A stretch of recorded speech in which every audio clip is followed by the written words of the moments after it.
um, there's a wonderful jazz pianist named Fred Hirsch who is presently broadcasting every day at 12 noon. He's doing a little piece he plays every day in his home. And he's, I'm trying to figure out what he's using. It's really good video and it's really good audio, I mean, for the piano, but I can't even find out what he's doing, so. Why don't you send me a link to how you watch that? I will. Oh, yeah, I watch it through Facebook. I go on Facebook and I look up Fred Hirsch. Go to his Facebook page. On his Facebook page, there is somewhere where it says a daily tune or something like that at 12 noon. Okay. And they've got all of them recorded, and so you can go back and look at ones too. Awesome. Yeah. And if you need any more help, text me and I'll send you what else I know. Okay. Well, it's 2:00, so I'm going to stop talking and take off my video and let you get started. Okay, I'm going to plug this in.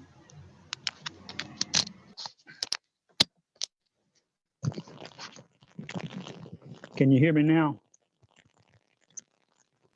Yes, I can hear you. Good. Okay. Probably going to have to move this a little closer to the piano. My cord's not long enough. Now, just a quick note, I do notice it makes your voice sound a little muffled, so I just want to get a quick thumbs up or thumbs down. Do you think you should keep it plugged in? Or, oh, you had the microphone part down. Maybe that was it. Yeah, I think, yeah, does it sound better now? Yes, it does. That's what the problem was. Okay. Okay, let's see if this will work. I need to get it even a little closer. I can get if needed, I can get an extension for this cord. Let me drop this a little bit. Get the glare out of the window and show the piano just a little more.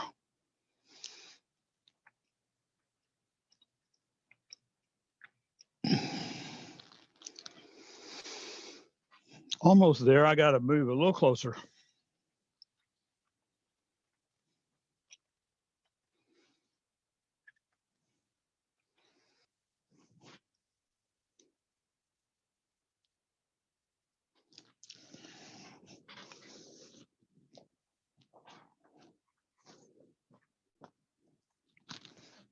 Yeah, I think that'll work. Well, I see Robbie. I see Sandra again and Alan. That's great. Let me see who else I can see up here. Oh, yeah, there's Jeanette and Joe Paulus, who's waving. I don't know. Joe, I got to ask you how you get those neat backgrounds. I guess it's something you can get on Zoom itself. Yeah. I can't hear you. You're muted. The reason why I put that up there is so you don't ask to look at my face, and you just ask to look at my face. I want to see your face. How do you get that up there? Listen to you. Yeah, I know. Okay. There's this thing on the iPad that you can do that has the A iPad variety has a variety of virtual backgrounds, and also when you hit stop video, it comes up. We'll go over it another time. Oh, that's cool. Yeah. Well, yeah. Your cards too. Thank you, and thank you for informing us about the availability of the food. And the answer is yes, and I will try to get that called in. Okay. That's a wonderful ministry you can provide to us now once a week. I really appreciate it. Okay. There's Bernadette. Hey, Bernadette. Hey, Lynn. Yeah, great. Well, some of you know we've been trying to work with getting the better sound, which we don't have yet this week. However,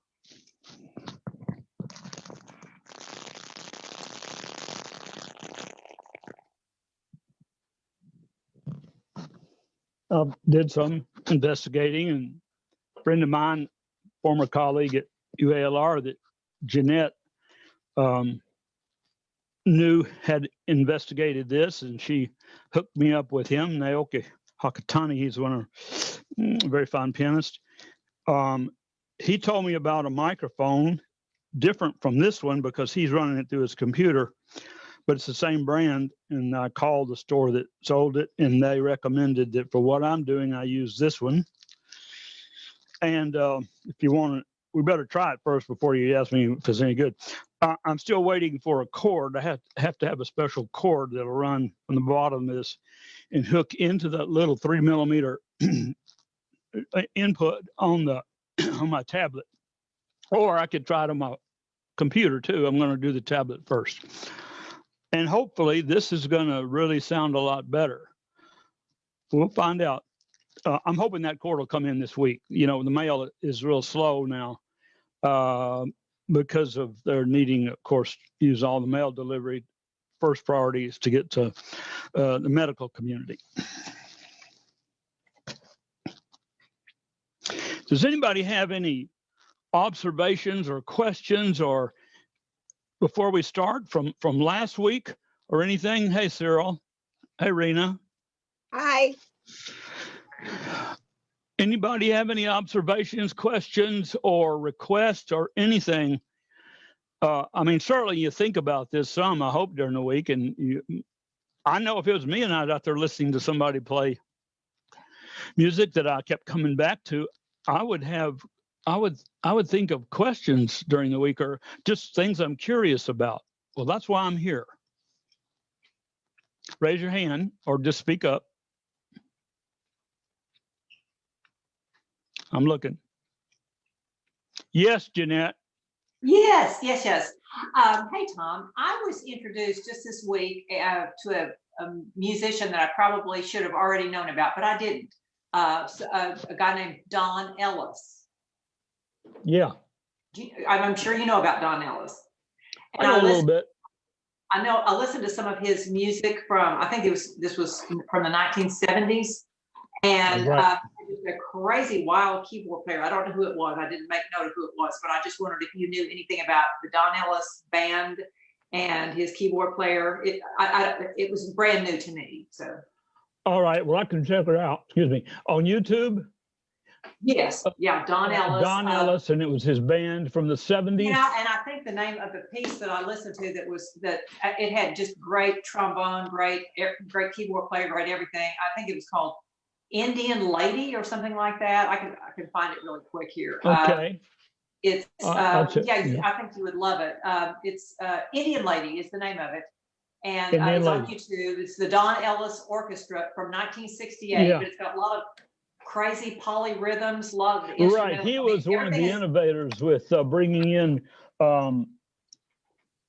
with introducing into the jazz big band format a lot of elements of European classical music. And by that, I don't mean the classical period. I mean ideas that are found in those compositions, both in terms of orchestration and in terms of how he used the instruments to make them get sounds that were unusual but beautiful. And there's others I'll mention in a minute. And also the polyrhythms, you know, in other words, yes. Yes. And so that's reflective of a lot of the music that was written in the more classical, serious composers of the the first half of the 20th century, such as Stravinsky, for instance, and who has a lot of polyrhythms, really introduced that into his orchestral music. Others Tom, too. Yes. Tom, I think Alan has a question. Yeah, I think Alan would probably know about this guy. All right, let me get Alan over here. Let me find him. Sorry, but I messed up here. Well, that's okay, Tom. Yeah, Don Ellis, he was one of the major contributors in arrangements to the Stan Kenton Band.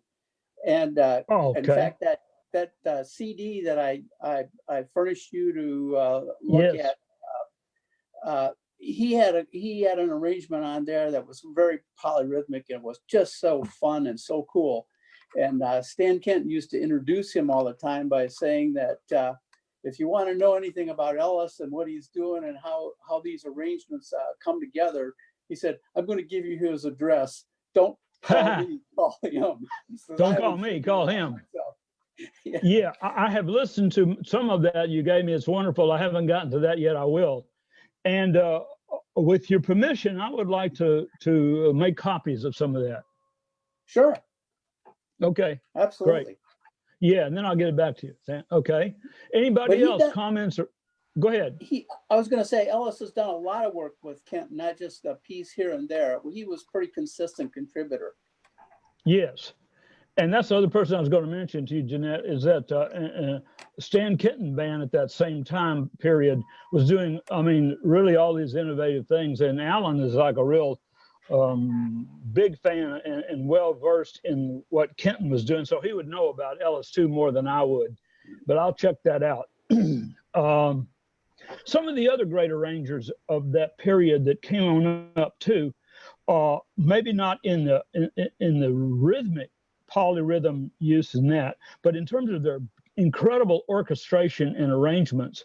One is Gil Evans, just a beautiful arranger, and he did some arranging for Miles Davis on, and Gil Evans had a band too, and on one of Miles Davis recordings, I'll think of the name of it. I keep thinking that it's like Gershwin music.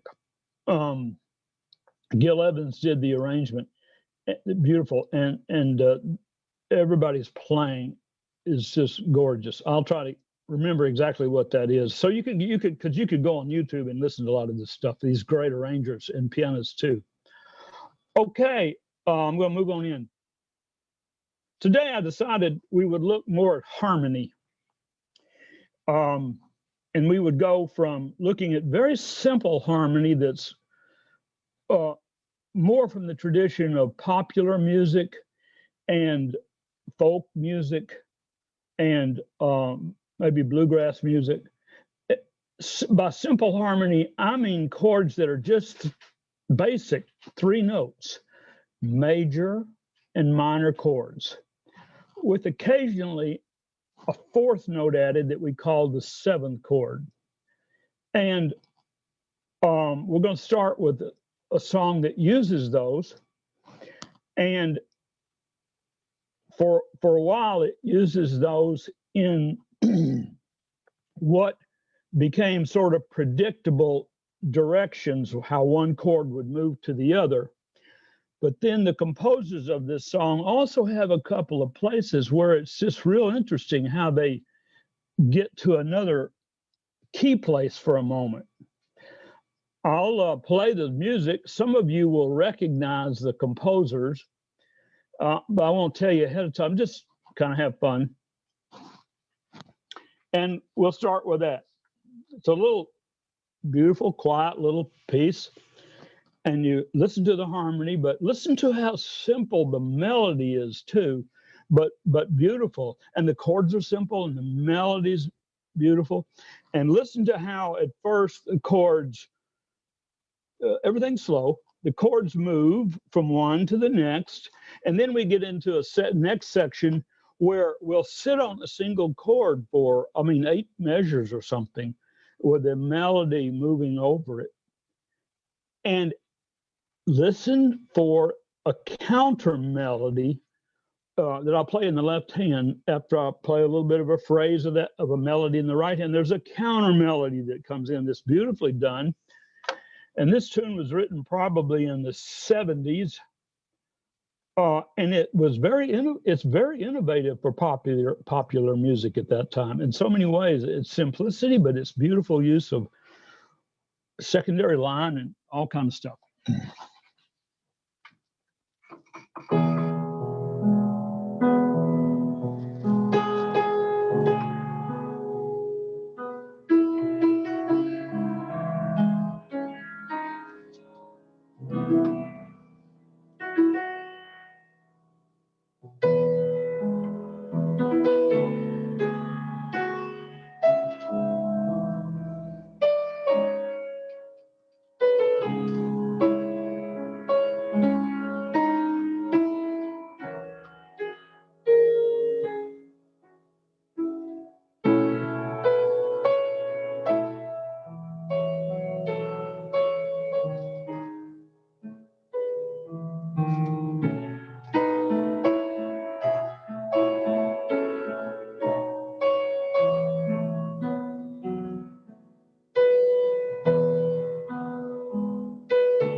Okay.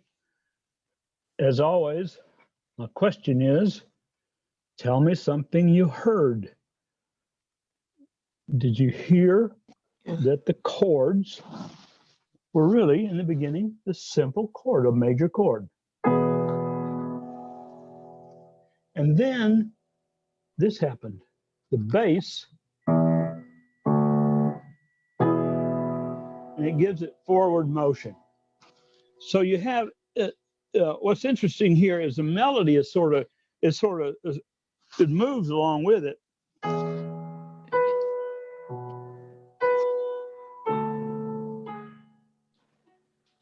We know we're going somewhere, and then he takes us to this beautiful, we started on major, and then we've gone to a minor, and he stays there a long time, and then he comes to this chord, and then he comes to this chord, kind of holds us in suspension, and then we start again.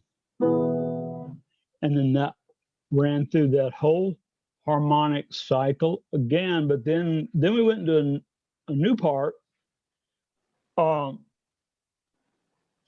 in which I'll play it, and you tell me if in the next section, if the chords move quicker in terms of the change of the chord I'm on, or if it moves slower than where we've been. I'm going to go to I'll play the tail end of the section we were in, and then I'll move into this B section.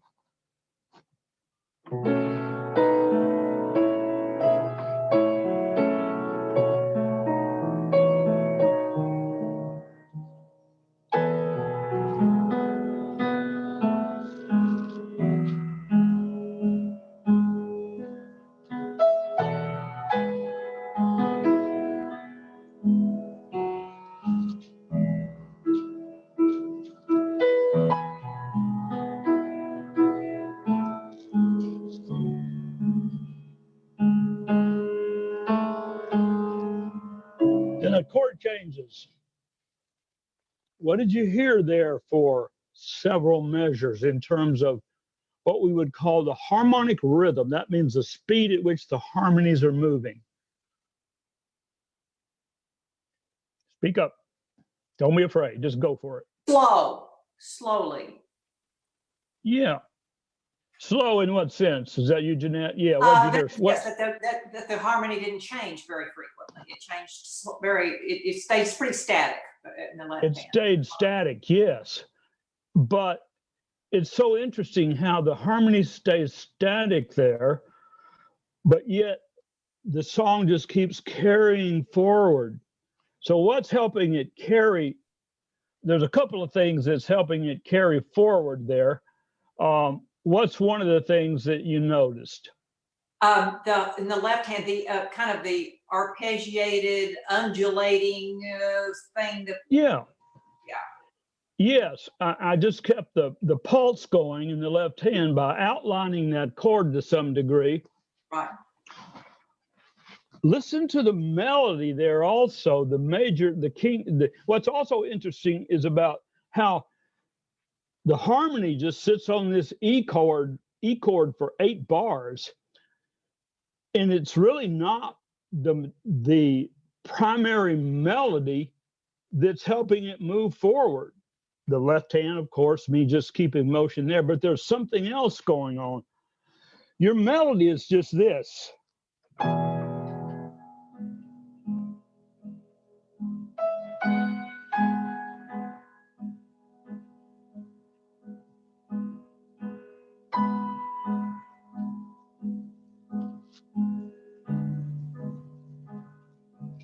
I mean, that melody is just, now you have to think of it as if a horn player were playing it, or it was being sung, but that's being sustained.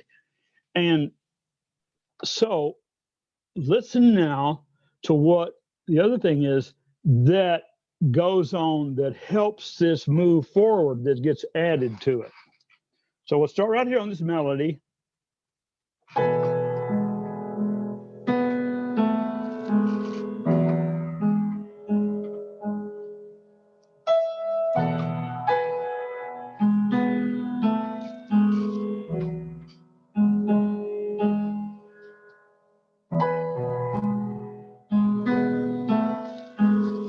Finally, we're going to move. And it's that note I did in the beginning, too. It's so nice how he brings that back.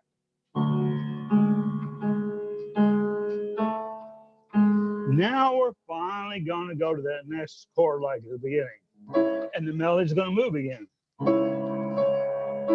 The slow, very even pulse.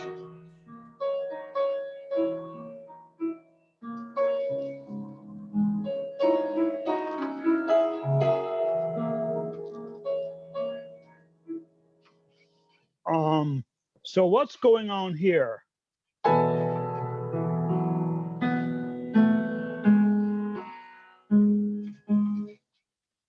What would you call that? Make up a word for it. Rena, do you have a comment or a question? I noticed your microphone's unmuted. Go ahead. Right. Okay. Tom, I don't really have a comment that's that technical, but I keep hearing a familiar song by the Beatles. The one where it talks about She's Gone Away. Yes. That's what this is. Beautiful song. Yeah. Yes. I wasn't sure if that was part of if they borrowed it from somebody or if that's your version of it or what. It's my version of it. Okay. It's my version. It's a vocal version. And so you have this, the lyric here, you've got this, finally it builds to this spot where it goes, we've come out of this.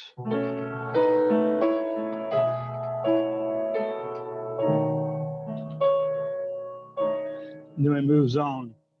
I forgot what the words here, but it's kind of the peak of the song about She's Gone Away.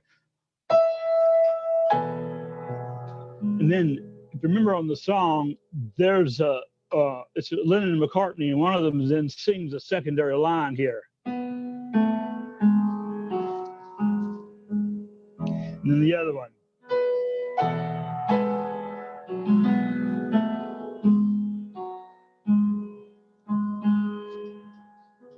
And then it's so nice. It's just so simple. Up just one more note into the chord. Then we get that change in bass note like we had off of this chord in the beginning. And we move on down to the next chord like we did in the beginning.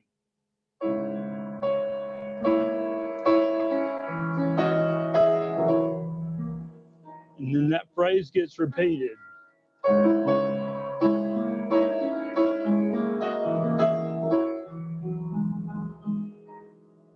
Etc.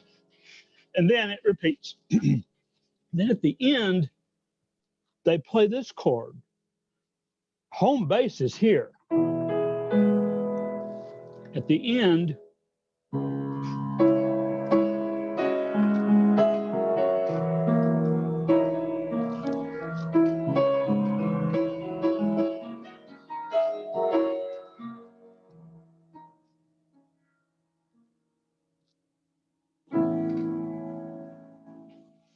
and that's the last chord. And it sounds good, but it's unusual for a pop song because it's not the original home base chord of where we've been a lot of the times in E major. The other chords we've had, C sharp minor, a B7-ish chord, they're all related to that key. Now the A major chord is related also, but that's the first time we really heard it.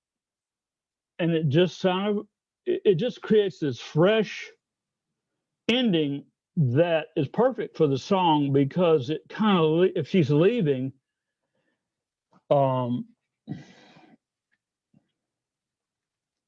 you're left holding that suspension, that loss, that space.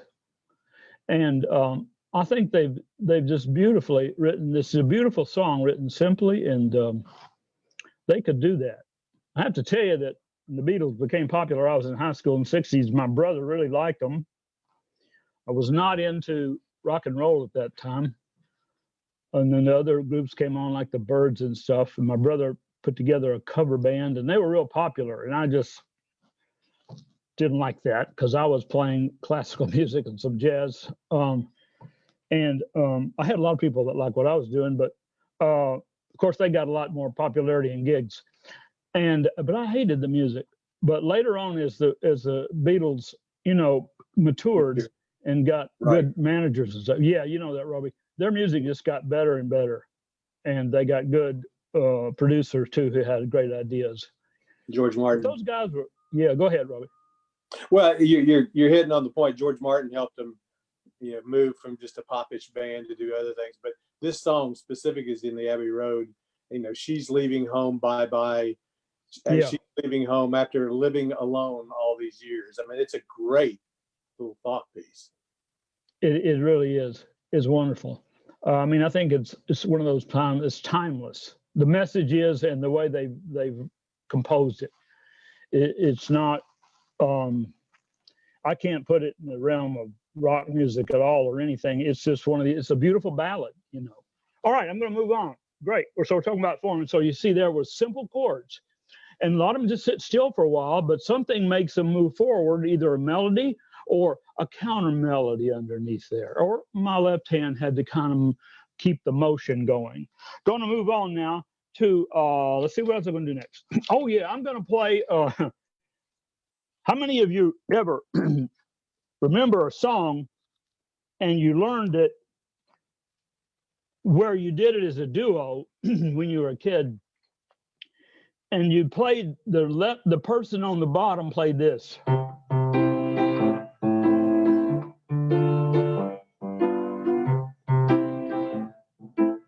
Remember that one? You would put with it.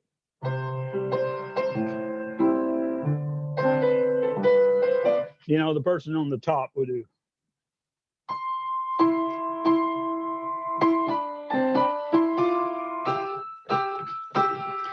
So at least some of you have probably played that. That was one of the first ones when I was a little kid. Somebody taught me, and would sit with somebody else at the piano and would do that. That's a great song. Anybody know who wrote that song? That song has a bridge too. All right, Hoagie Carmichael. I think that's who wrote that song.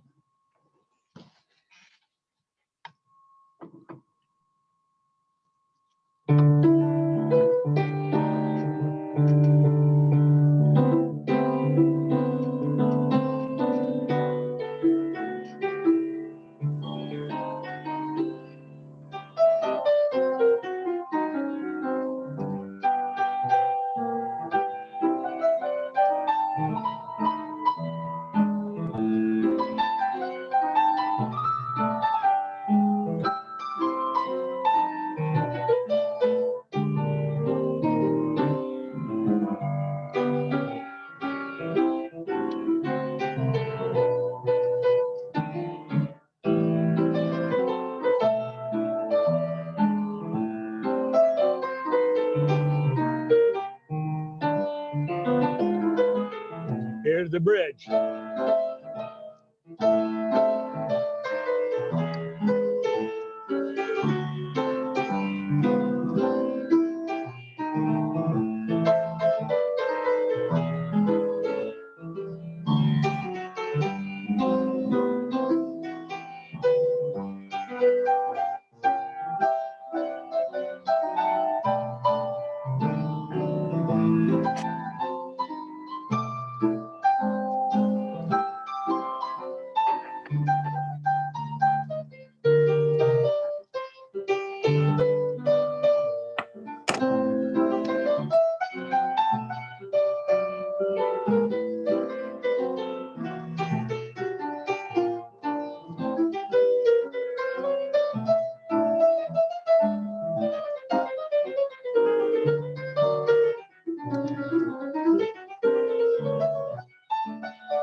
Thank you, Tom? Roby. Thank you, Sandra. Hey, Tom? Yeah, you can see I love playing that song. Alan? Written by one of my favorite singers, the Velvet Fog. Say it again. Mel Torme wrote yeah. Oh, that's Velvet great. Fog. Yeah. Mel Velvet Torme. Fog, yeah. Mel Torme. Great writer, great lyricist, actually. Oh, yeah. Yeah, he wrote Christmas song? Christmas song, but there's another one he wrote that's so beautiful. I can't think of it right now. Yeah. So that's a little different than probably the way you ever heard it before. It just has so much in there, richness in there that you can do things with. I never knew it was a standard and that it had a bridge to it until I heard years ago when I was in my 30s. I heard the two wonderful pianists that I like of the post-bop period. If you've ever heard them, if you haven't, you can write them down and check them out. Two wonderful pianists, Tommy Flanagan and Hank Jones. And I've heard both of them play that song, and it's just beautiful. I listened to a lot of some Tommy Flanagan, but a lot of Hank Jones when I was in my 30s, because harmonically he's so gorgeous and he'll make so many interesting chord connections, and he's wonderful at reharmonizing a song. And I think I got some of my reharmonized ideas, it's been so long, from listening to his playing of that song. All right, I'll move on. I wanted to talk about Tom, I wanted to give you a heads up that it's about 2:40, and so I don't know if anybody needs to leave the meeting, leave the class, whatever is fine. Yes, if you need to, I'm going to go about 10 more minutes. That's fine. That song harmonically represented traditional jazz chords, chords with 4 or 5 notes.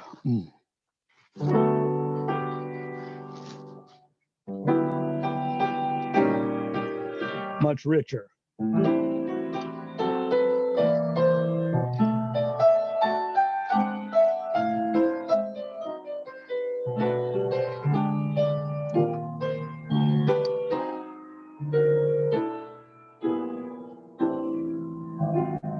You hear that in there. There's a lot of those, and those kind of harmonies are particularly became popular with jazz pianists. Like I said, the post-bop era, which would be we're looking at the 60s and 70s and there, and they're still very popular. You know, a lot of pianists, every pianist today has got roots in that somewhere. You just can't get away from it. And Bill Evans is rooted in that too, but he changes the way he voices the chords, and that's what makes Bill Evans' harmonies sound so different. He's playing the same kind of chords, but the way he voices them is really different. We'll go into that in another lesson. So in those chords also, I want to point out to you this: those chords are moving in what became known as a sort of a traditional way, the way in which one chord then goes to another chord and that chord to another chord, becomes more and more standardized in those popular songs of that era. And then the jazz musicians followed that too, but then they began to include extra chords. I'll just show you an example. So you have this bass line that goes, it's in popular songs, and it's just the root, the one, that's the home bass. So you got 4 chords in a row, and that sort of brings you back to the formula again. And you can just keep doing that. And then you might want to kind of extend it here so that you end up on a chord that leaves you open, and it starts it again, and the second phrase would end, bringing it home. So each one of those bass notes gets harmonized a couple of different ways traditionally. I'll do the major chord here. And then I go down to that other note, and I could do minor, or I could do more jazzy. And then on the next chord, I could do minor, or I could do.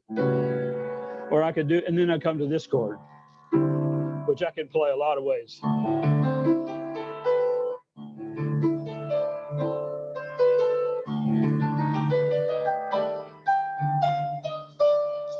What I did in this song, instead of going the traditional way it's written, which is 1 chord down to the 6th chord to the 2 chord, I made a bass that went up a minor 3rd instead of down a minor 3rd. And then it steps down to the next note. And so I played instead of.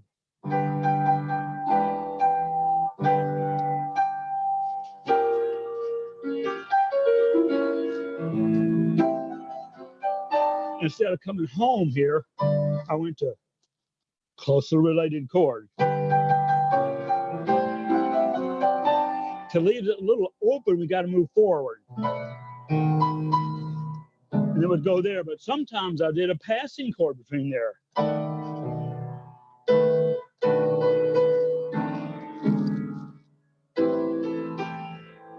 But I did a passing chord. Another passing chord. Instead of, sometimes I played a substitute.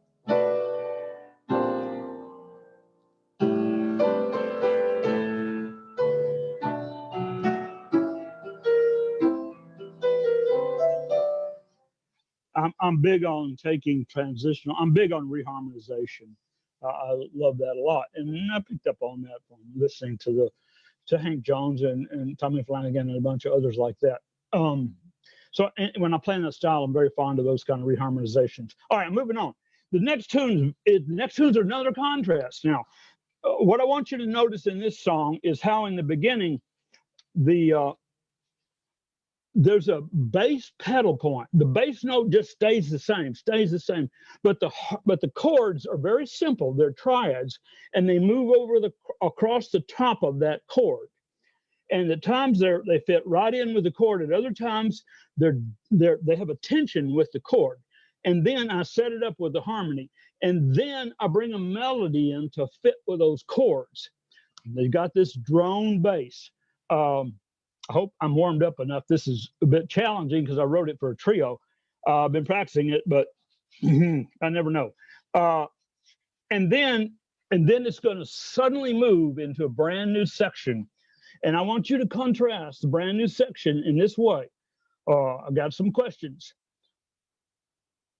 In the first part, you will hear a melody that's little short parts, and then it's repeated. In the next section, you're going to hear a brand new melody. I want you to be able to describe to me in any way you can, how is this next section and its melody different? And what about the chords? Are we still a pedal point? Are we moving? Are we starting to move? Are the chords moving at a moderate pace, or are they moving quickly? Is the melody moving rhythmically? How is the melody moving differently than the melody was in the beginning? Remember I said in the beginning, the melodies has little short 1 measure, 2 measure ideas. You're going to hear a big contrast in that. That's the whole intent of this piece. And the whole intent of this piece too is that the melody in the next section is supposed to create a certain I don't know what to say. Different. Okay, something different. Here we go. This song is a song of mine. It's called Tribute. I recorded it years ago at the Acoustic Sounds Cafe, a CD we produced there. It's no longer in print.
Yeah, thank you.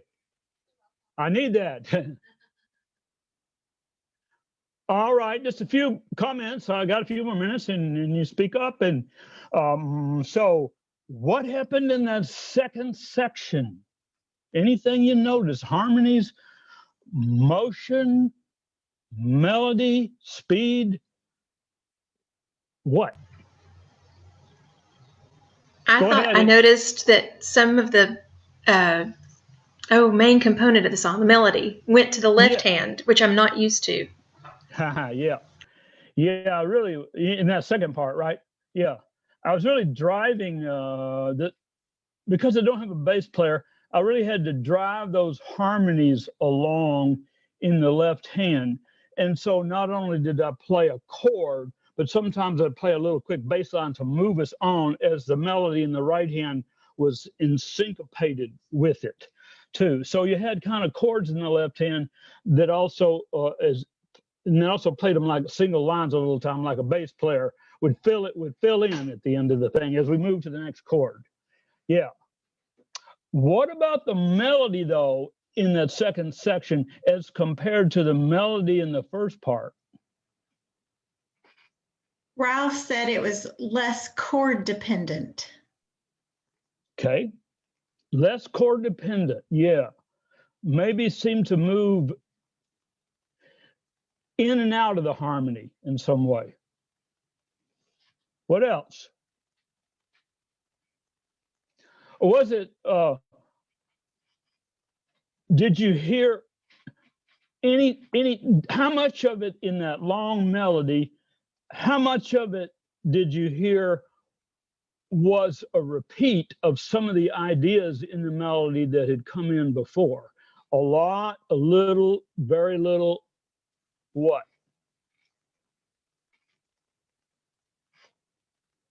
It's a long melody. I know it's a lot to take in. And that's the thing about it. It's a long melody and it moves, it's constantly moving. And the harmonies are constantly moving. Is it singable in any way? Bernadette's laughing at that. Yes, she knows no. Yeah, it's not. I mean, unless you memorize it and you're a jazz singer. So we have this melody. The whole idea there is to make a total contrast. You got this driving thing.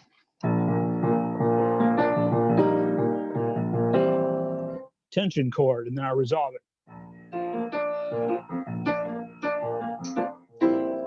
And then instead of resolving, I go to another even more tense chord. Resolve. And then I put a melody over that. The little short fragments. First one. Second part. And then a contrasting part.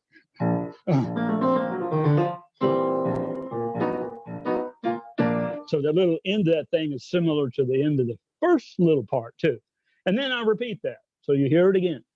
And then suddenly it just go, if you could hear the rhythm section too, because the drummer changes the thing, the bass player starts changing what he's doing.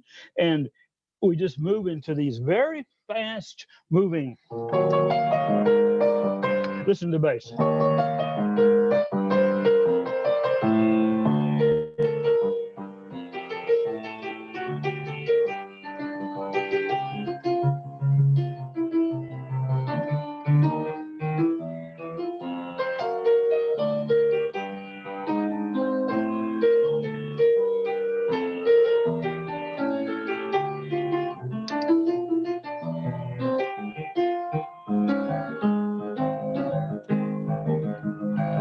See, that's reminiscent of the first part where you got a pedal bass, but I'm on a different note. But then it'll break out of that.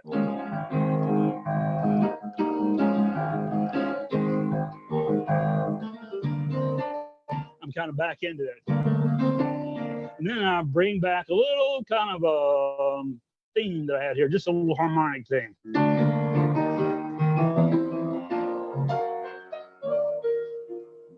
Surprise, stretching that out, and then right back into that first chord. So the idea is that you never get to take a breath in the song. And that the second part, do you remember when those of you are in the class where we were teaching at this church, and I got to the bebop period, and I said what I said about bebop melodies that they were being composed. They weren't singable. They were fast-moving lines that were angular, stopped and started in unexpected places. Therefore, they sounded like an improvisation, and they were intended to have that quality, for the melody to sound like an improv itself. And that's what the whole idea of this melody is. That's why it's long. It has some similar little figures, but they're always a little different from before. But then I come back to one or two things to kind of, as a return to kind of create some, to bring it back. And so it's not all foreign, to surprise you by bringing it back. You think it works? Getting some just stone faces here. Okay, any last comments or questions here? Anybody? Well, I'm seeing a lot of nods and applause. Good. Yes, Lynn? I liked the music. It's just that I don't know enough to be able to comment. I appreciate the things that you tell us about it too, though. That gives me more understanding. Thank you. Well, Lynn, let me help you with comments. I liked it. That was strange. I've never heard anything like that before. I've heard that. I really like that style. I don't know what to think. Try any of those, they're good starters. They're real good starters. They really are. You don't have to talk about technical things. Any of you too, Ralph, or any of you just, whoa, I don't know about that or whatever. It's okay. Anybody else? Gonna look around here. Hey, Bernadette. You're smiling at me, but you're not saying anything, but that's a beautiful smile. Cyril, any thoughts? Cyril, you always have something to say. No, come on. Not today. Okay, you're smiling. I guess you're happy. Okay. Well, Tom, it's another great class, and we've had another wonderful hour with you. Really appreciate you. I love it. And it's great to see y'all come back every week and join me, and it inspires me to keep going and practice during the week and think about what I'm going to do next. If you have any comments or ideas or suggestions or whatever, you just shoot those to LifeQuest, send them to Leah, and she forwards them to me, and I do read them, and they mean a lot to me. So even if it's just simply, oh, good class today, Jeanette will send me something like that. It's always great. Alan will, or somebody. Oh, I want to hear from more of you. Appreciate it. A really good class today, Tom. I think one of the best. Thank you. I love hearing you play your work. Yeah. I love your play more of mine then. Yeah. I love it. Yeah. Cyril always liked mine. I'm glad that I'll play more of mine. All right. Love that. Okay. Y'all have a good week. And I look forward to seeing you next week. Okay. And everybody stay, you're staying, doing the right things. Stay safe and well. And one day we'll actually maybe meet again in person at the church. I hope so. Bye, Joe. Bye, y'all. Bye, Ralph. Then he could do Kenny G. Do some Kenny oh, G. Man. You better not get me started on Kenny G. If you like him, that's great. Each to their own. Thank you, Gina, for your tech support today. Oh, no problem. And you, Leah, too. Yeah. Yeah, we'll see you later. Bye. Thank you. Bye. Thank you. Beautiful music.